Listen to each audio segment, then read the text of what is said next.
Hello hall எல்லாருக்கும் காலை வணக்கம். ஸோ இன்றைக்கி வந்து happy humans day to all. சண்டேனாவே கொஞ்சம் ஸ்பெஷலாக இருக்கும் வீட்டில். ஸோ இந்த சண்டே வந்து ஹூமன்ஸ் டே வேறு வந்திருக்கா. ஸோ ஹூமன்ஸ் டே நீ ஸ்பெஷலாக ஏதாச்சும் பண்ணு அப்படின்னு வேறு சொல்லிகிட்ருக்காங்க.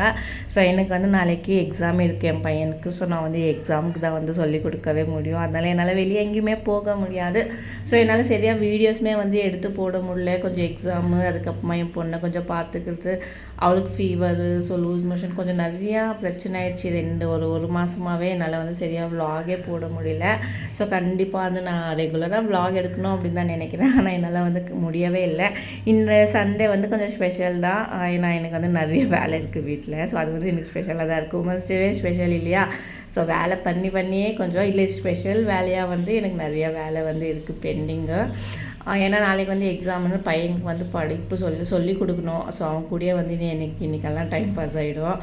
அதுக்கப்புறமா என் பொண்ணை பார்த்துக்கணும். ஸோ சமையல் செய்யணும். அதுக்கப்புறமா யூனிஃபார்ம்ஸ் வந்து வாஷ் பண்ணணும். ஸோ இந்த மாதிரி நிறைய வேலை வந்து இருக்குது. ஸோ உமன்ஸ் டே ஸ்பெஷல் எனக்கு நிறைய வேலை வந்து தான் மிச்சம், வேறு ஒன்றுமே இல்லை. ஸோ வெளியவும் போக முடியாததுனால வீட்டிலே இன்றைக்கி டைம்